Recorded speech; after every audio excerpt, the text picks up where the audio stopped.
Hey, how's it going? Today I'm going to be kind of explaining and talking about different types of best ball drafts you can do on DraftKings and Underdog Fantasy, and the differences in the way they score uh, per game, and just some of the ways they do the different structures of the prize pools. So let's get into it.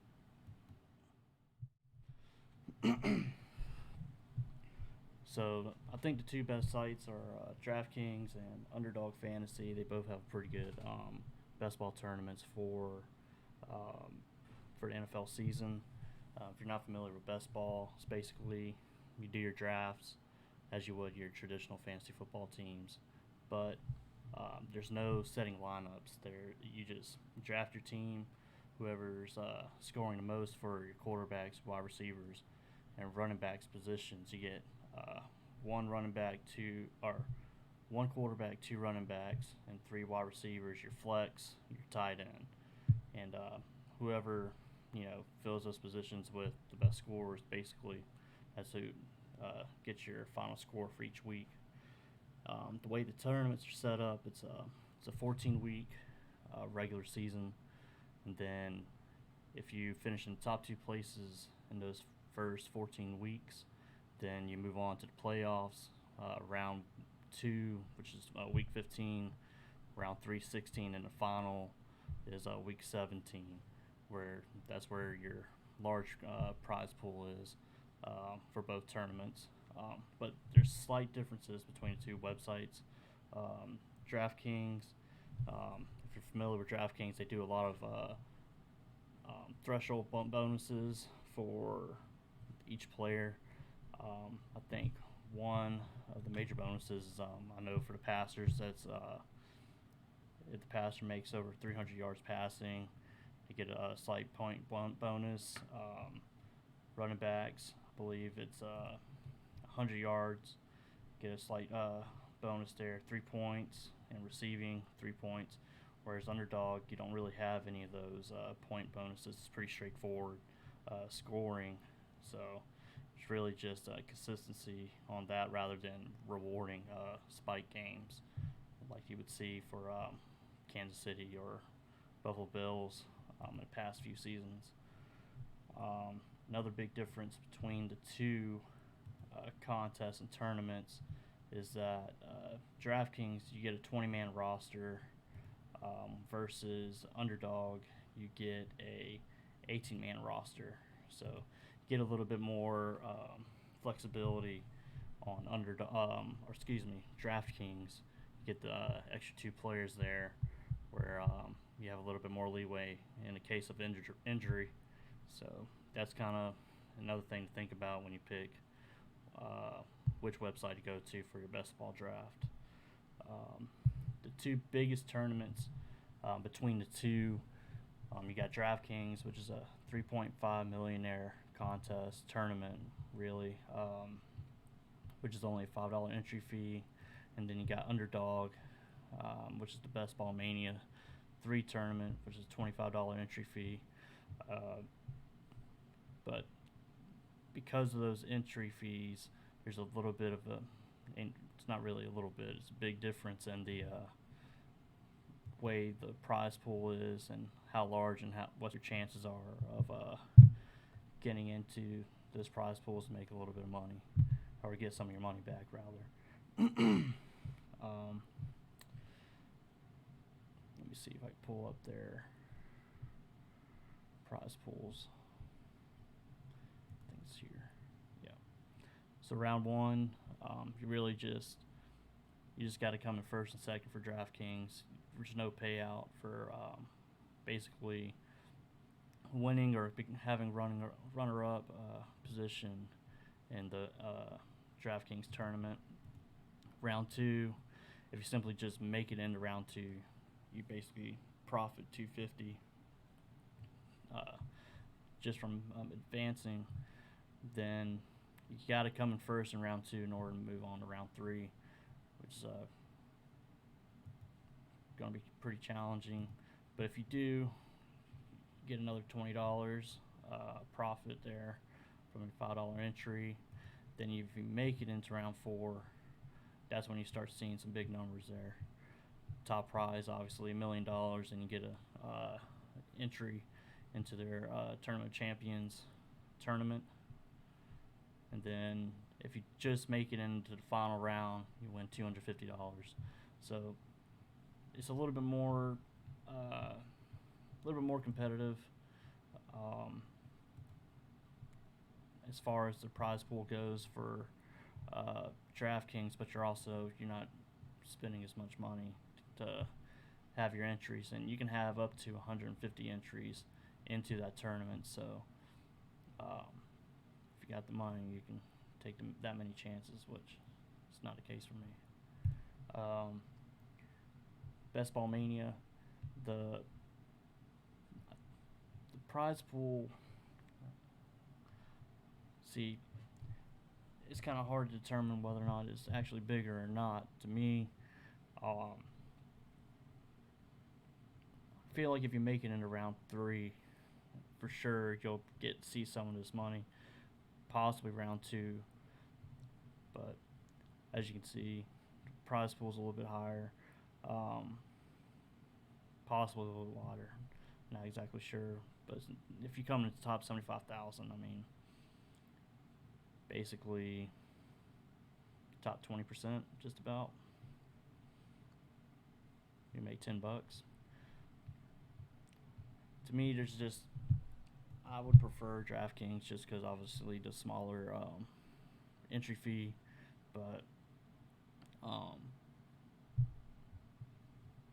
one thing about Underdog that I do like about their draft setup is that the way their website is structured is a little bit easier to use, but along with that, the players on there are a lot better, a lot sharper. So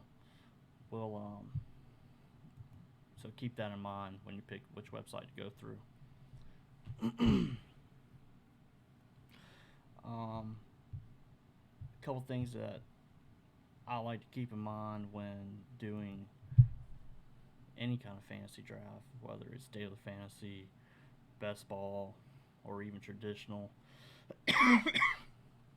is to try and focus on having a central, like a super stack. So, basically the first round is pretty standard. I mean, you're not going to vary too much as far as the first 10 or 12 picks, depending on how big the league is. But once you get into round 2 and 3, you really have to be careful and be aware of, your draft position, what other players are even doing. And then going from there, you pick up wide receiver, say you're picking up Justin Jefferson or Jamar Chase, somewhere along the lines you want to kind of pick up, for Justin Jefferson, it's pretty easy to pick up Kirk Cousins probably in the 9th, 10th round later on in the draft. Jamar Chase, you kind of have to go pick up Joe Burrow a little bit quicker, or you can even, reach and try and get T. Higgins. That way you can have a pretty good stack there and then pick up Joe Burrow, but there's going to be some reaches there in a draft like that, but you want to try and have some correlation there. That way, if they just have a shootout with the team, you can capitalize on that and have a pretty good week. And, especially in a best ball tournament, you got to capitalize on any kind of spike week players could potentially have throughout the season. And also with creating that stack too, especially in that case scenario with T. Higgins and Jamar Chase, one injury to either of those receivers, the volume automatically, theoretically speaking, goes to one or the other. So it's another way to kind of ensure your wide receiver quarterback stack in that case, especially with best ball. Just some basic rules of thumb to have for best ball specifically is I try not to draft more than 3 quarterbacks. Try to stick around 2 Sometimes, you get late in the draft and, you notice you have a wide receiver that can, you know, either work his way into the lineup or, um, whether it's because of injury or in some cases suspensions or anything like that. Um, you got a quarterback that's coming in late, like a Jared Goff or even Deshaun Watson. You can pick them up late in the 19th, 20th round and kind of, give yourself some insurance for some good quarterback play. Then another rule of thumb I like to have is that you have no more than 3 tight ends. Uh, you can even probably get that down to 2, depending on the caliber of tight end you drafted so far. Like if you get Mark Andrews, who is going to get a lot of volume this year with the Baltimore Ravens, especially losing Hollywood Brown. If you got a Mark Andrews, you may not need 2 extra tight ends in your lineup. But if you want to be safe, you can go ahead and go 3 tight ends. But typically speaking, you don't need no more than 3. You can probably get away with 2 for sure. Running backs, I like to try and keep at 4 or 5. The reason why I say 4 or 5 is, you obviously got to keep your 2 standard positions, but then every now and then a running back can have a huge day to fill out that flex position, and then the volatility as far as injuries go for running backs. It never hurts to have a little bit extra insurance as far as drafting heavier on the running back side than you would typically for especially tight end or quarterback. And then along with that, you draft a running back early in the first, 2-3 rounds, like a Dalvin Cook or a Christian McCaffrey. Here lately, past couple years, Saquon Barkley. Ensure your RB1. So, Dalvin Cook, if you go ahead and drafted Madison later on in the draft, Dalvin Cook, he's been prone to injury. You have his backup right there, secure, and you kind of just pick up where Dalvin Cook left off. Obviously, he's probably not going to see that much more, not that type of volume that Dalvin would typically have. They'll probably shift it a little bit from maybe like a 40% to 35 or 30% volume, but you're still getting RB1 production from that running back, and because you took the precaution to ensure your running back, you can reap the benefits of it.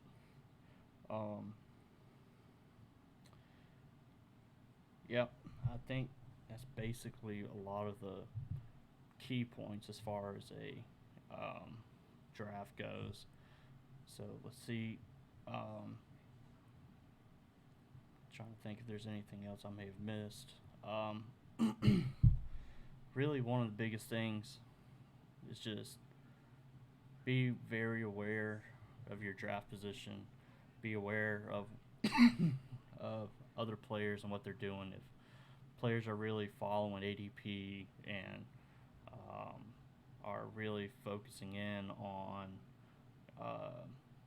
like certain stacks or whatever, that you might be able to make a certain pick, knowing that you won't have to reach as much for one pick, or if people are just going off the rails and just going crazy and just picking what may seem like random picks, then you may have to go ahead and just, if you're in that position, go ahead and reach maybe a round or 2 to complete a certain stack, or if you think a player holds a certain value that doesn't really follow ADP, it's good to go ahead and reach a couple times, but try not to make a habit, because you want to go ahead and get the most value that's there, rather than reaching for players that are really more of like a dart throw as far as trying to capitalize on their production for the season. So, um, so with all that being said, all those kind of like basic draft strategy that I like to try and look at. Just look at seeing how well we can do put a team together.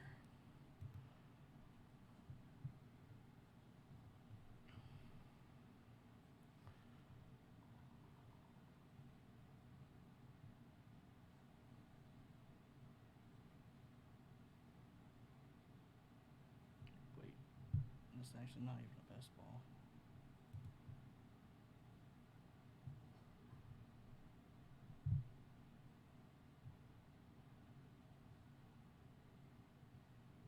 There it is.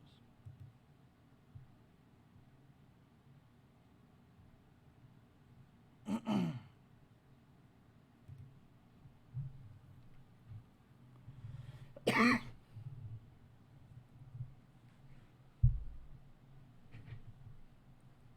think the last time we drafted from the fifth position, so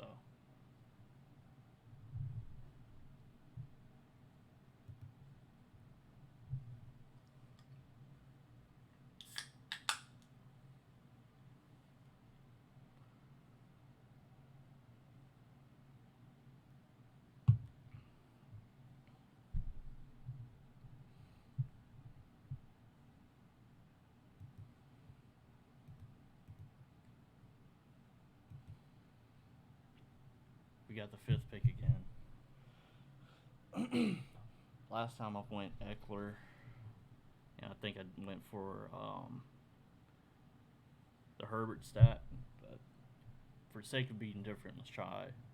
We may have to go ahead and just get Chase and then, or try and get Henry, but we'll see. We'll see what happens.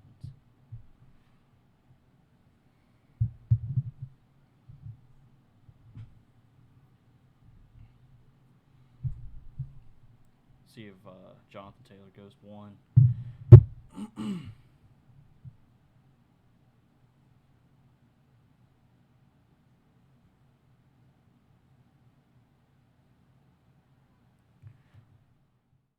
Also trying to create a poll for this year's fantasy football. See if we can just see who your fantasy football picks are, your number one picks are, and I'll try and post that next stream. I think I had Jonathan Taylor, Cooper Kupp, and Christian McCaffrey on there. So I'll be interested to see how, first of all, how many people vote, and then seeing what you guys think. All right, so we got Chase, Jefferson, and Eckler. So, like I said, for the sake of being different, we won't go Eckler. We'll go ahead and pick up Chase.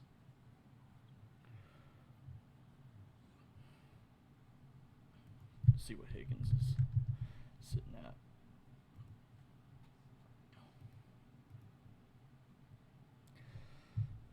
Alright, let's see. Burrow. Can't spell. Just going to 71st.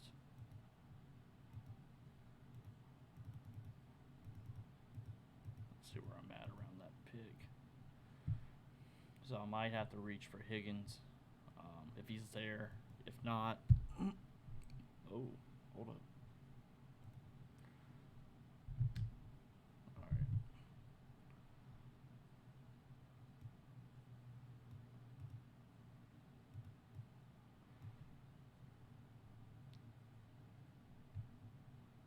See, this is kind of what I was talking about earlier. I mean, every now and then you may have to, to complete your stack, you may have to just go ahead and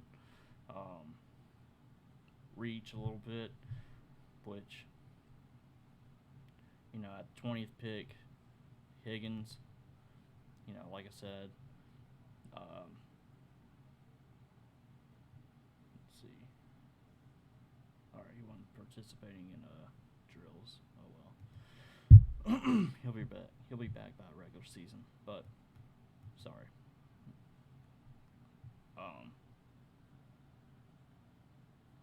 Lost my train of thought. So with Higgins, you want to go ahead and reach for him.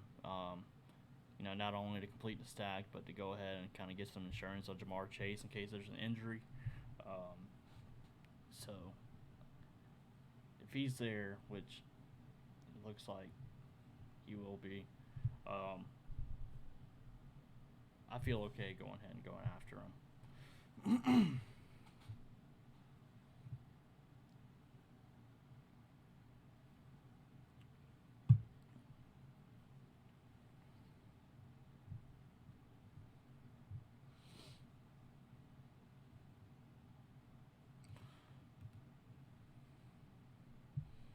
Yep. All right. Go ahead. All right. So we got 2 out of our 3 that we need to complete the stack. So as long as no one snipes Joe Burrow away from us, we should be okay. So we went 2 wide receivers, first 2 picks.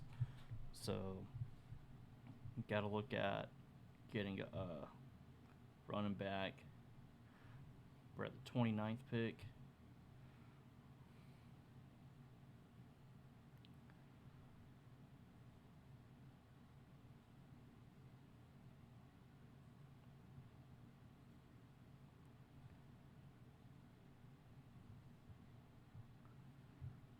I'm sitting there thinking, if Keenan Allen is there at the 29th, I may just pick him up, hoping that if Herbert falls to, 45th, 44th pick, if Keenan Allen's there, I'm picking him. And then I can pick up Herbert and go ahead and get a mini stack. Oh, there he goes. Which I could get Williams too, but already got 2 good wide receivers. So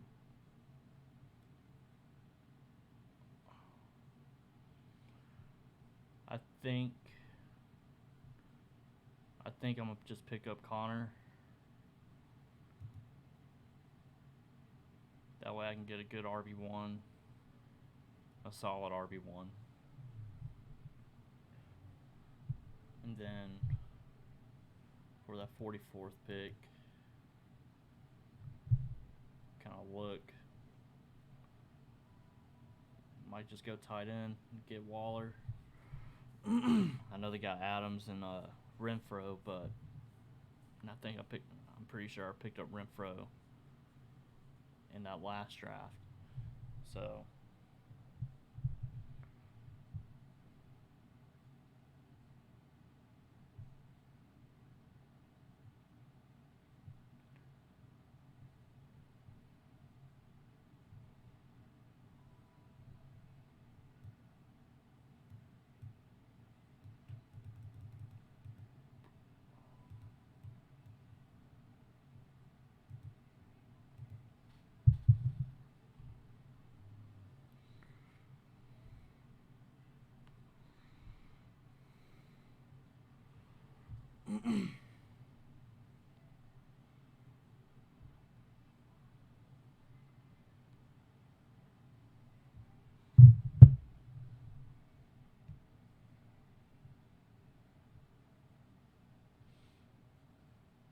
it's kind of weird. Williams dropping 6 picks so far.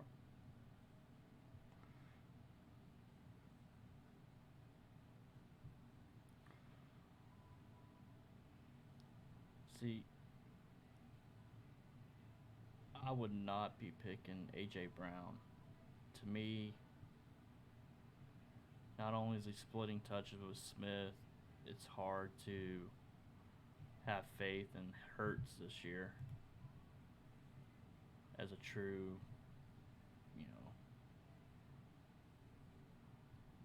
he's not a pocket quarterback, but to me, I just don't like. I just don't feel comfortable with that pick, especially that early, with the talent that's around that area. I mean, you got Pittman, Moore, Allen. Even you had Williams there too. There goes Waller. So my pick's out.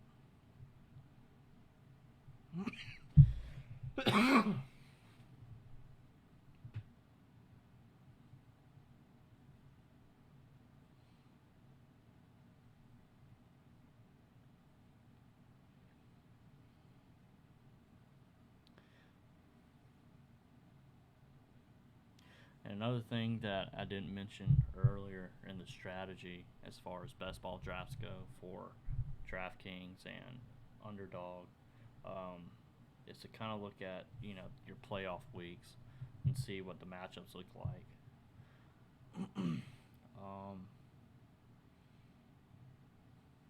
There's not much there other than Davis.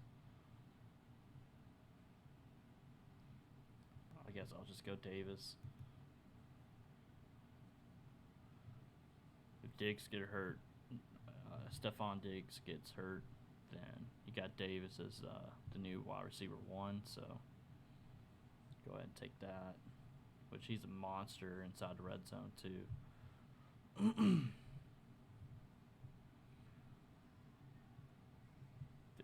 pick. So.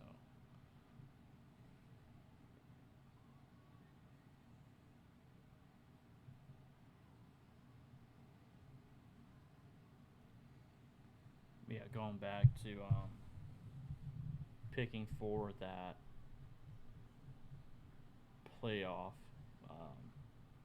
for the playoff weeks, try and look for some big matchups. I know I'm pretty sure Chargers had the Bucks at some point in those week 15, 16, 17 weeks. And then I know the Bills have a pretty big matchup too, along with the Cardinals. So just something to keep in mind while you're drafting. All right.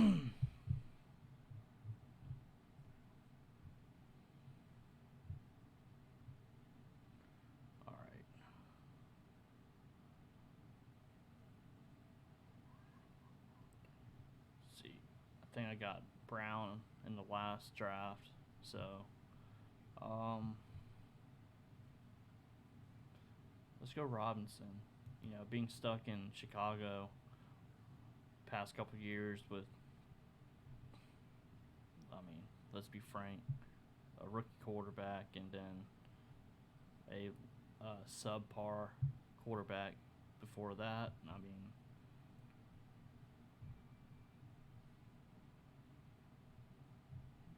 I'll take him with Matt Stafford. Now if OBJ comes back, there might be some issues there, but knowing that I've drafted OBJ and pretty sure I got Stafford in the last draft too. I'll take Robinson in case OBJ finds a different landing spot during the off season.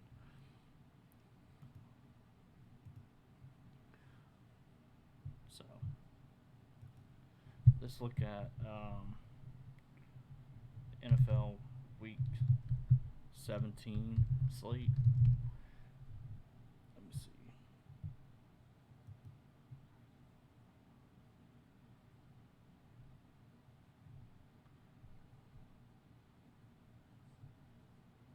Yeah, no. That was for this past season.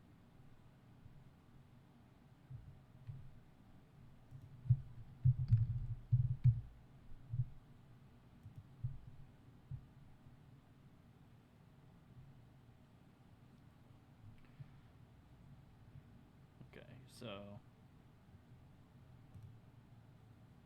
we got 5 picks.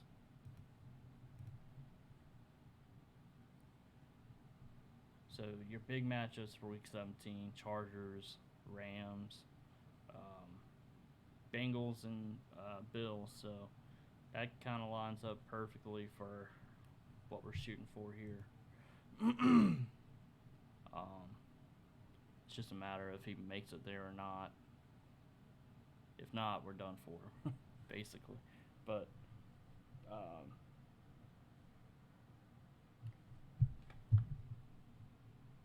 that happens. That's another thing that you got to be able to do with these type of best ball drafts. Is if things don't work out the way you intended or wanted at first, then you have to kind of pick up. All right, he fell, so we're good there.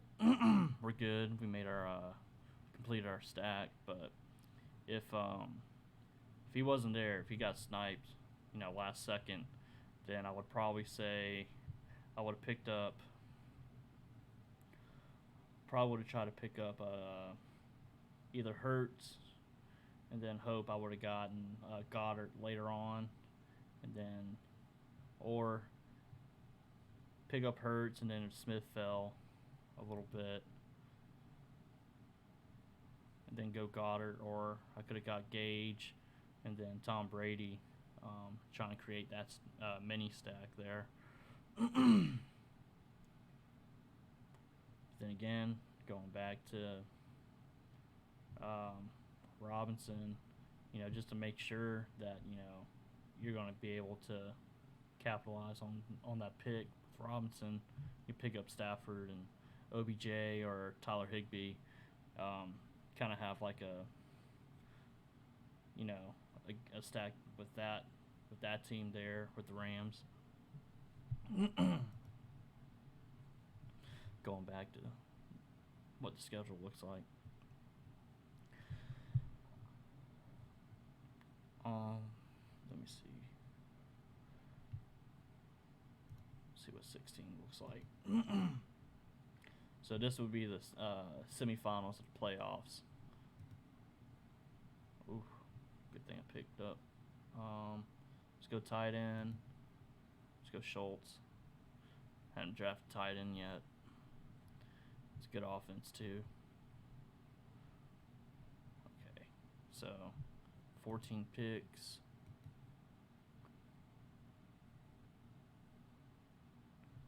Second pick.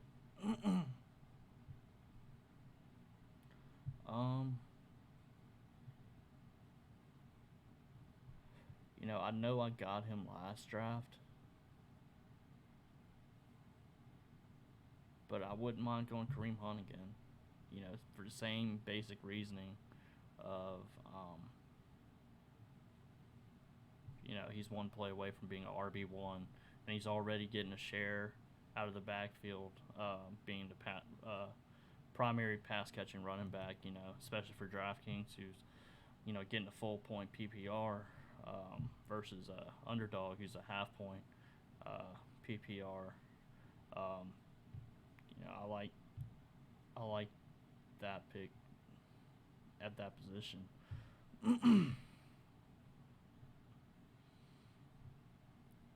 Or I could go Stafford too. I mean, he's still there.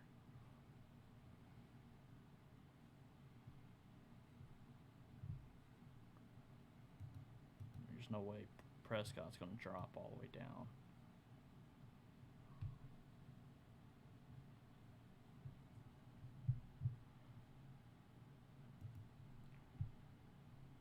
So back to the semifinals, your big matchups, Cardinals and Bucks. Eagles and Cowboys, that could be a good shootout depending on what the Cowboys defense looks like this year.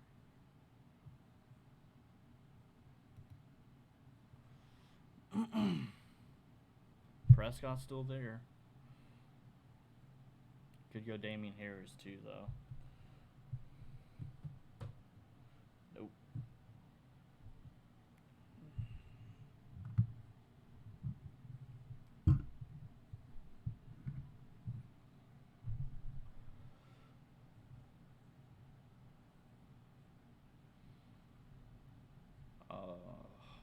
See, that's awkward. I could pick up Prescott But I'd rather go ahead and fill out my roster. Go ahead and pick up Singletary. And then kind of look for some talent going forward for my 101.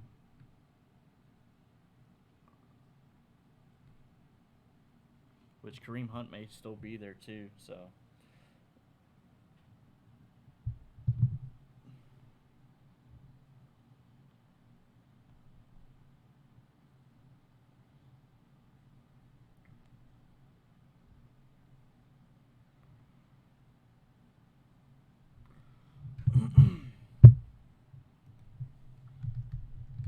Let me go ahead and mark Darrell Williams. That way I can try and pick him up towards the end of the draft. Go ahead and get that insurance on James Conner. Then I think Cook. He's going 102. I mean, I guess.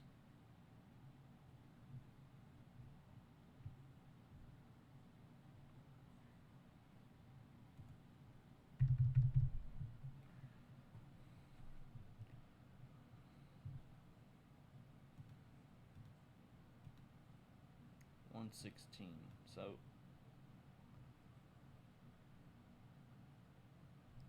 I can get so much more value. So part of this decision making is the value that I can get right now at this pick. I mean, for a backup running back or a starting quarterback. I mean, we'll go ahead and pick up Dak.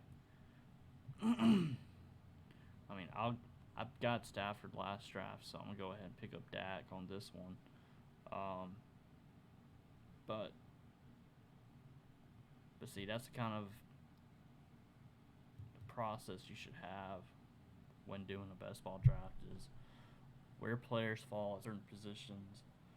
You know, kind of thinking quick on, you know, your opportunity cost for, you know, a starting quarterback or a second string running back who could potentially be a RB1 at some point in the season, but you know Dak's going to be able to produce, and he's got a pretty good matchup going into Week 17, and I mean a not too shabby game going into Week 16.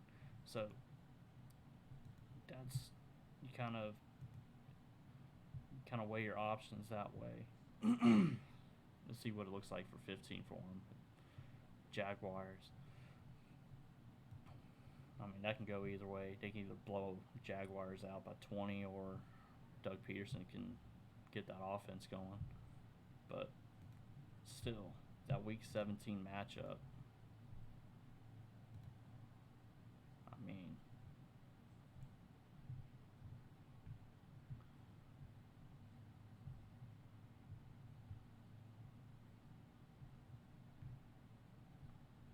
I was completely thinking wrong on that. I was thinking something different. Yeah, that's actually less than stellar. That's my bad on that. But still, I would still take Dak over a possible RB2 over RB1 either way.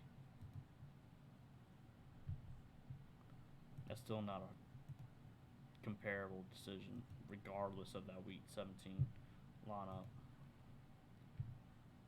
Alright,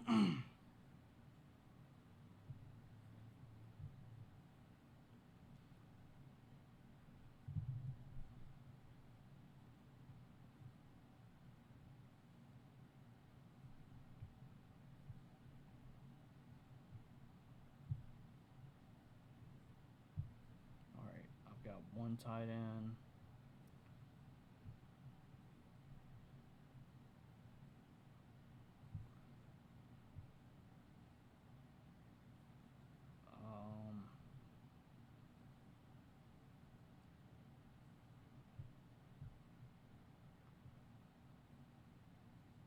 don't want to get Boyd.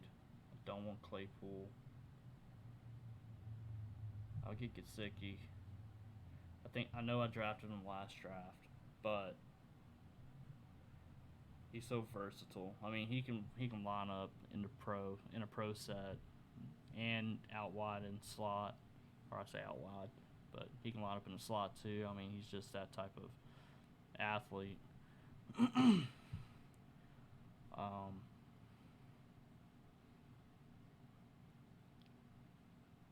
I'm thinking with the next pick, I can go ahead and go for Gallup, or I can try and go Landry, depending on what happens these next couple picks. Go ahead and make another mini stack with Prescott.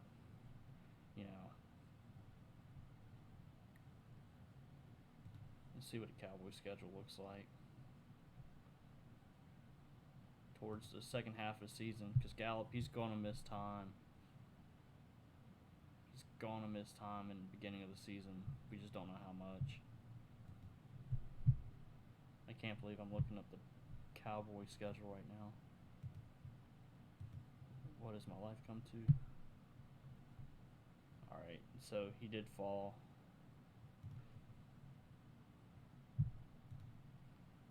Alright, let's go full schedule.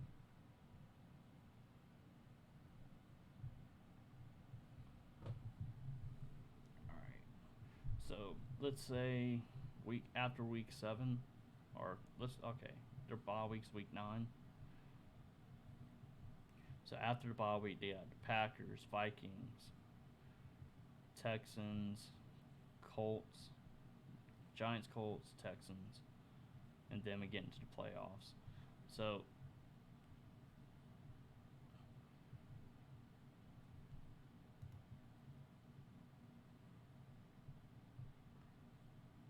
yeah, hopefully he's back for this game, or really back for this one, and then he's 100% for that Rams game. But we'll see. Next pick's going to be 44, I think, right? Or 140. Let's see who's around that area.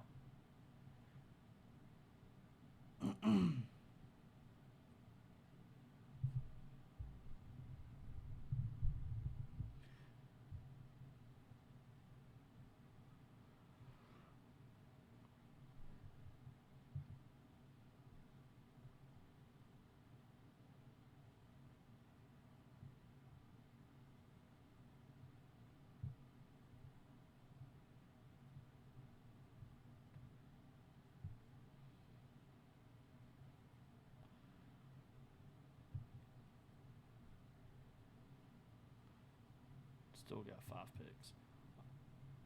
I am at a loss right now, because I don't know where Landry fits into that New Orleans offense with Olave and Thomas, and the possibility of Kamara not being able to play. They have to use him, though. He has to have some kind of role in that offense.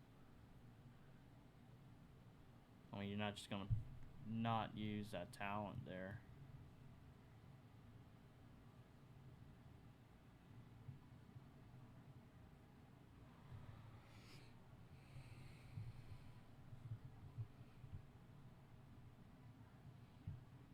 And I just got sniped with who I thought I was going to pick. I've already got 2 tight ends.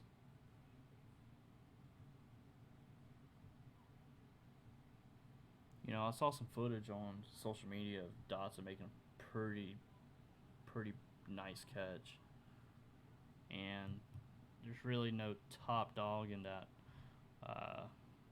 Commanders offense. So, you never know. He might have a pretty good rookie season. Who knows? Carson Wentz got a little chip on his shoulder after getting traded out of Indy. I we'll see. Hopefully that pans out. That's kind of like a dart throw pick there. Not exactly a confidence booster as far as picks go, but you know, is what it is.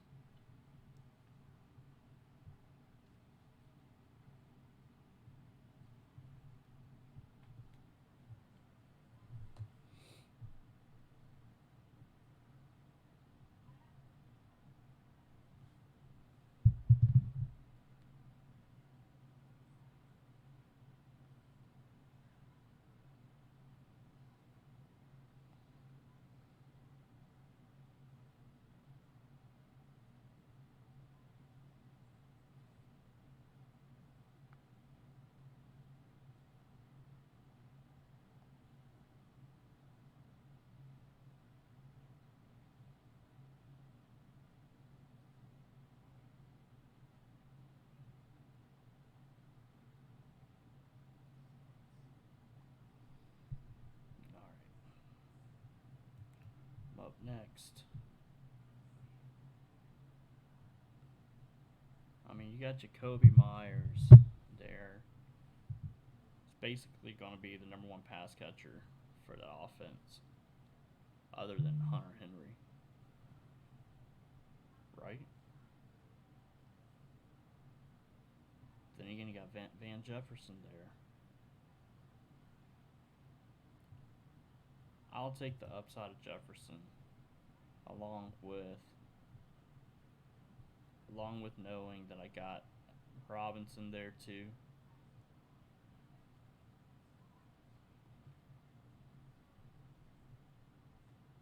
It's got to be one or the other. I feel like OBJ would have signed by now, but in the last draft, the way he dropped so low, I felt okay at that position.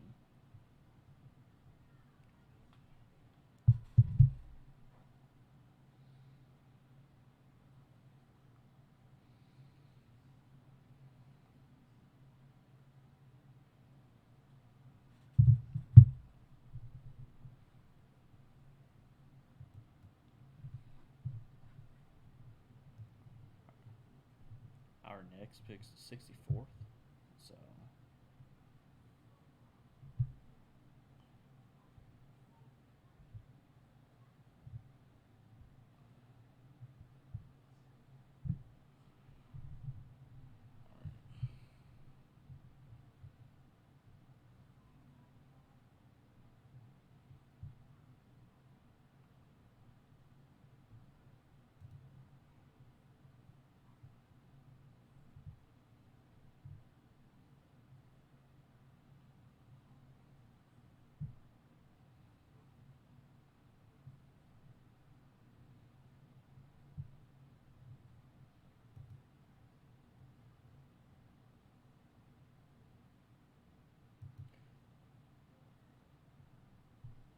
see what he's got going on.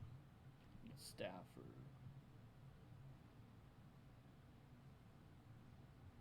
Yeah, no stack. So, I mean, he's got a bunch of talent there, but there's no rhyme or reason to it either, though. You got Mahomes, you got Scott Moore, Hardman. See, that's a good lineup. Let's see here. You got Lamar, Andrews. He might pick Duvernay up. I don't know.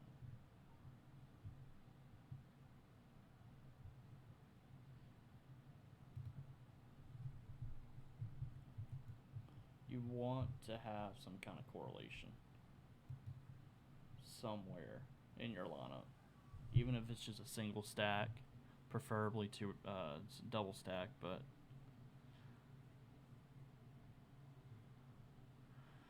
I mean, I got two double stacks in this lineup, one that's going to be more of a second half of the season stack, but nonetheless,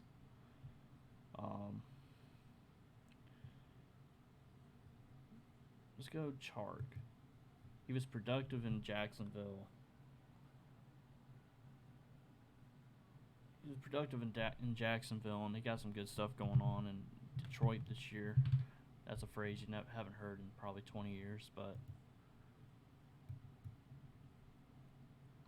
I'm a believer in Dan Campbell.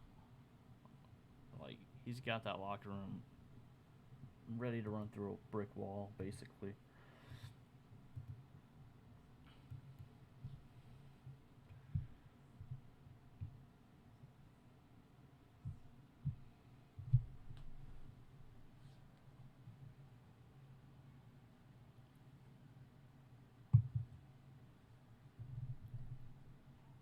That's a good pick. Mostert.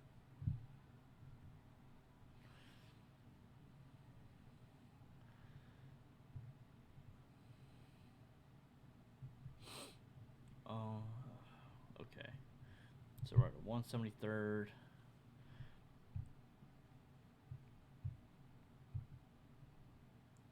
I'm not sure that he will be there by the time I come back around. So I'm going to go ahead and pick him up. I'm reaching a good bit to go get him. But again, going back to what I said earlier, ensuring your RB1 here for injury, I mean, to me that's more important than picking up, a Sammy Watkins or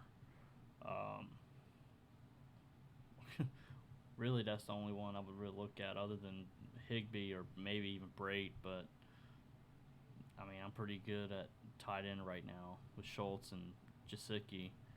So is it Gesicki or Gesicki? Anyway, either way, I feel like I'm all right on the tight end position. And Brate, I think last time Brate just sat there for almost a whole entire round past his ADP and ranking. But where's Rudolph at now? He's drafting at 202. He might very well be my last tight end or my last pick in the draft.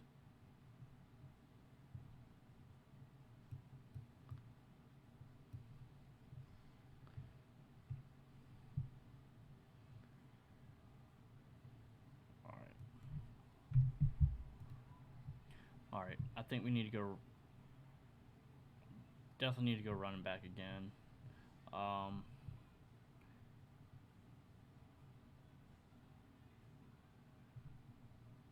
Right now I'm looking at either James White. Wait, yeah.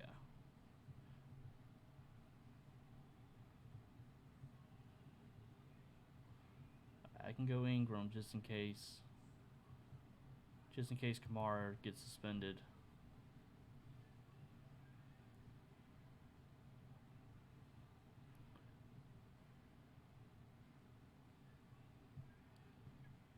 There he goes.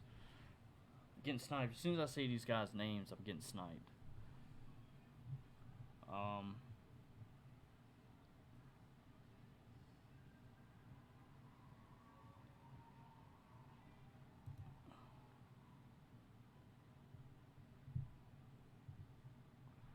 Gibson's already hurt this season. So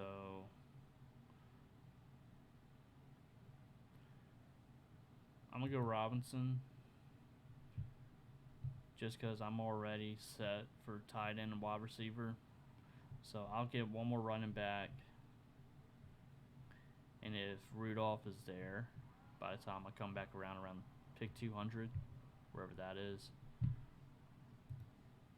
197. So I probably won't use him for that pick, but he was there at my last one, I guess. That would be my last pick. No, next to last pick. So if he's there at my next to last pick, I'll pick up Rudolph. No, I'll round out my wide receiver or tight end core.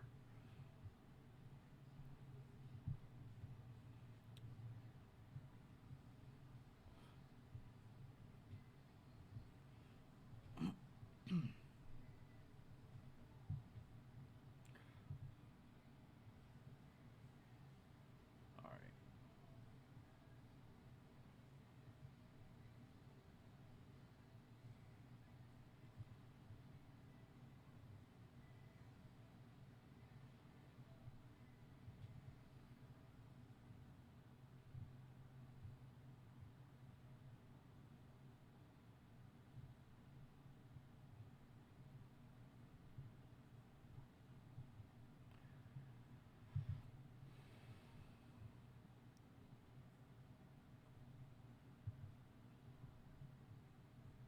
All right. I'm gonna go. I'm gonna go Bourne here.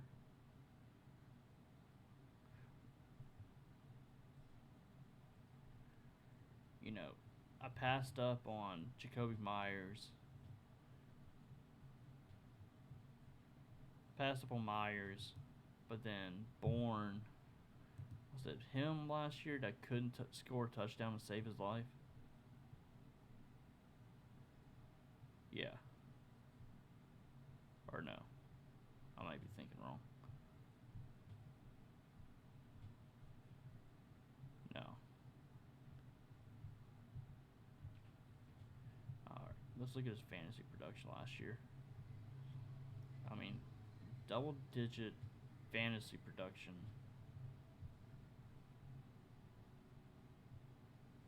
In a fair amount of games last year.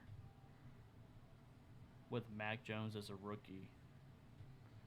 So, I mean, and the way best ball is, the weeks that he just has those spike weeks like that, that's what you're looking for in these later rounds here. It's a player that can just go off on any given game like that.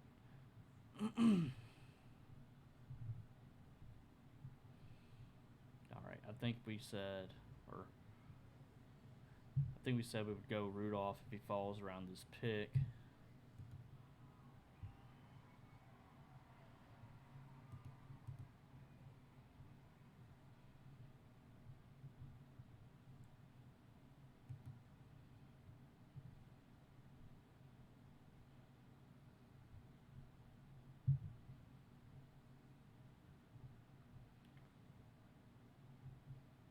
Although I do like Foreman at this spot though.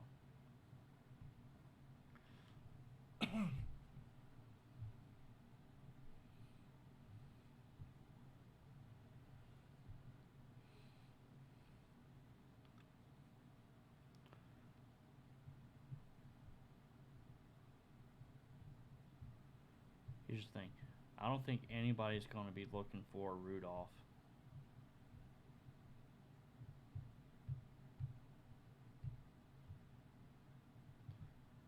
So, taking the chance that he may not be there. See who else we got.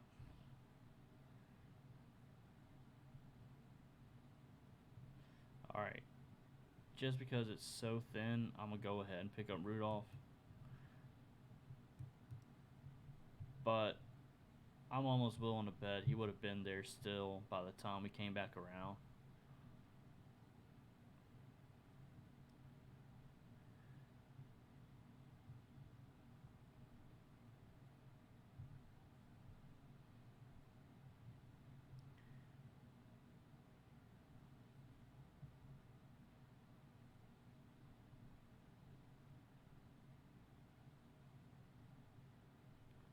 That wasn't even my next to last pick.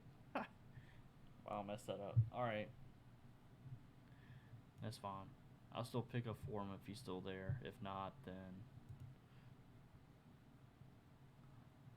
If he's not there, then I'm probably going Haskins.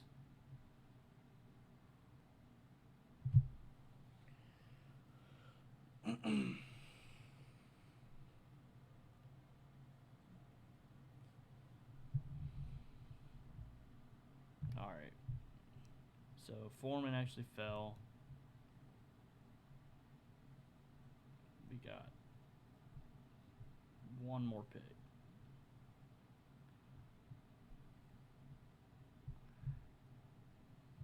What kind of quarterbacks we got on board still? Taysom Hill's going to be out for a while with a rib injury.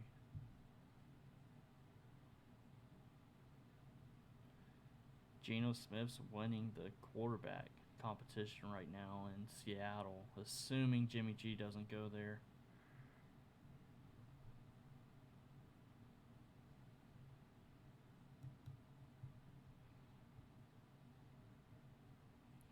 I'm not sure what to do with this last pick.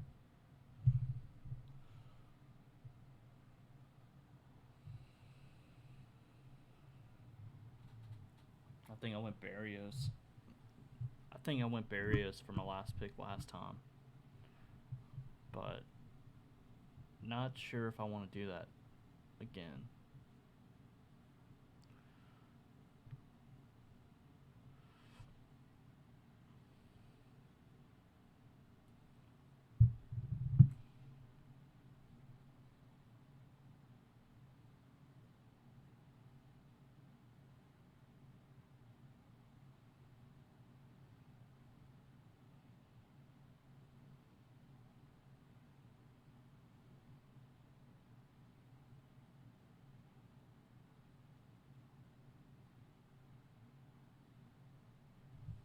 No.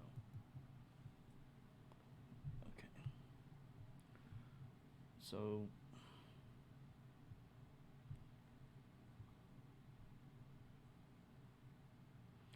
there's just not much there right now.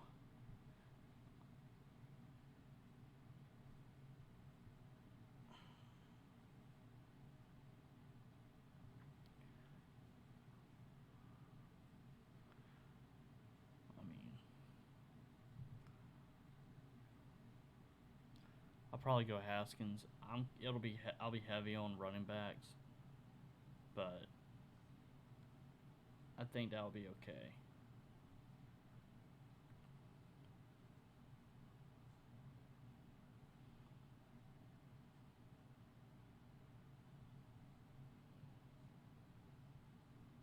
Yep. So I tried to be a little bit different this draft. I feel good, obviously, about the Cincinnati stack going into Week 17.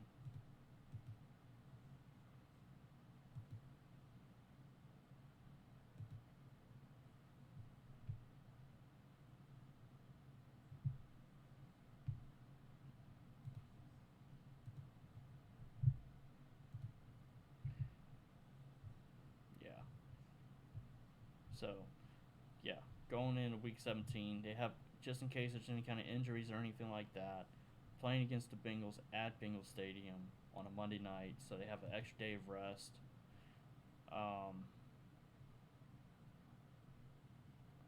Once your league results be available. So, being able to have this stack here and then having some bring back players as well, I feel really good about that going into Week 7. If obviously got to make it there, but if we somehow make it to that final week, that's as much as you can ask for as far as your final week stacks go. So it's just a matter of making it there. Hopefully, everybody stays healthy, and get some good production out of these support guys, basically, throughout the regular season. But there you go. That's my little. Those are my tidbits on best ball draft. Some strategy insight, and me trying to implement that as much as I can into this draft, um, exemplifying all those points that I tried to make earlier in the beginning part of this stream. So, um, yeah, hopefully I'll be able to do some more streams throughout the season leading up to the NFL season, and eventually probably do a draft here on Underdog, um, just to show you guys how that goes. And yeah, I'm excited. I'm excited for NFL this year. It'll be cool. It'll be a lot of young quarterbacks. Herbert, Burrow. Seeing if Watson actually gets to play this year. ETN back on the field. Trevor Lawrence actually having a legitimate NFL head coach. There's just a lot to look forward to this year. So I'm excited to see how it plays out, how it pans out. But please, if you feel led to do it, share, follow, tell your friends, tell your friends, tell your friends. So thank you. Please follow if you haven't already. Thanks a lot.